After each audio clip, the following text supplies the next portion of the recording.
Oke, lanjut. Saya anggap mungkin dari sini sampai selanjutnya kita bakal ngebahas GPT model karena yang paling umum untuk penggunaannya. Mungkin salah satu contoh BERT itu di dokumen re-ranker.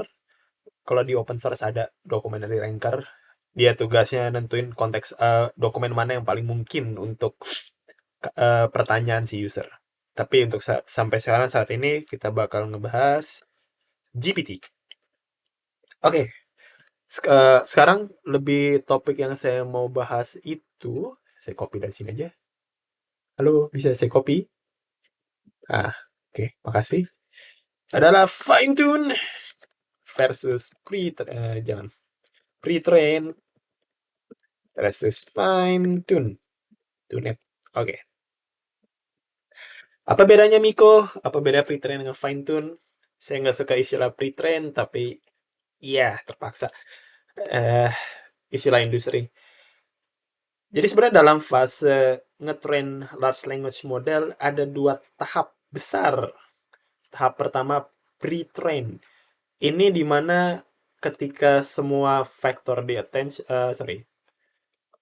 weight bias di attention di feed forward semua nol dari nol. Dalam artian random lah, belum di train sama sekali. Model kopong, nggak ada apapun. Tugasnya pre-train ini ngubah dari model yang nggak bisa apa-apa dari nol ke model yang bisa paham bahasa dulu. eh apa? Di garis bawahi paham bahasa dulu, paham konteks. Apa maksudnya? Nah, kayak ini tadi. Ini simple. Dia cuma nge-generate dokumen. Dia nggak tahu apa yang user mau, dia cuma nge-generate doang. Kalau kalian ngasih pertanyaan, dia bakal nge-generate pertanyaan ini balik. Dia nggak tahu harus apa. Nah, di sini itu tugasnya pre-train. Dia belajar konteks bahasa. BERT juga kayak gitu. Pre-train dulu. Untuk pre-train, data-data utamanya itu mungkin kayak ngasih korpus, teks, dokumen, pair of sentence misalnya. Nah, kita pakai contoh ini lagi, because why not? Wah, kenapa ini nggak mau? Pakai ini aja. Control D. Nah, ini pre-train ya. Pakai namanya Pairwise. Jadi di GPT ada misalnya kasih data. Hello, my name. Nah, ini diblokir. Sensor it. Budi. Nah, nanti dia bakal nebak misalnya hello, my name are Budi. Dan pasti salah. Atau are Budi. Atau hello, my name is Budi. Secara grammar kita tahu yang bawah tuh yang benar ya. Nah, nanti di sini kayak ada teks lagi.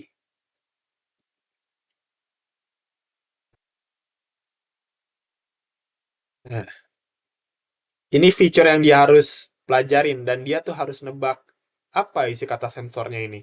Kalau benar ya bagus, kalau salah ya errornya harus dikurangin secara garis besarnya gitu. Ini cara dia paham bahasa dulu kayak apa di sensor. Nah, setelah ke pre-train, pre-train tuh fase paling boros computational resource. Kalian bisa baca papernya di lama Hurt, lama 3 Hurt by Meta. Ini kayak kitab besarnya cara ngetrain model. DeepSeek juga ngeluarin, tapi saya saranin baca yang lama 3 karena lebih lengkap dan lebih jelas. Kayak computational resource-nya. Dan ini pre-train. Murni untuk ngepahamin bahasa aja. Fine tune itu ketika kita mau pakai bahasanya dan kita setir large language modelnya biar dia punya sifat lah pokoknya. Salah satu contohnya adalah, nah, jadi ini anggap aja GPT-3 Turbo misalnya. Dan versi fine tune-nya mungkin kayak Chat GPT 3 Turbo. Bisa juga Instruct GPT-3. Nah, saya pinggirin dulu ya. Oke, taruh sini. Nah, ini bedanya. Ini kayak base modelnya dan di Chat GPT itu kayak udah bisa ngobrolnya lah. Kalau ini tadi kita pakai pairwise learning, di sini pakai nggak penting sih, tapi kasih tahu aja pakai namanya DPO sama SFT, supervise fine tune, sama di proses optimization DPO. Yang kalian perlu ambil dari hal ini adalah pre-train, base model, fine tune ketika pengen kita pakai. Itu aja. Dan 100% kita bakal pakai fine tune sih.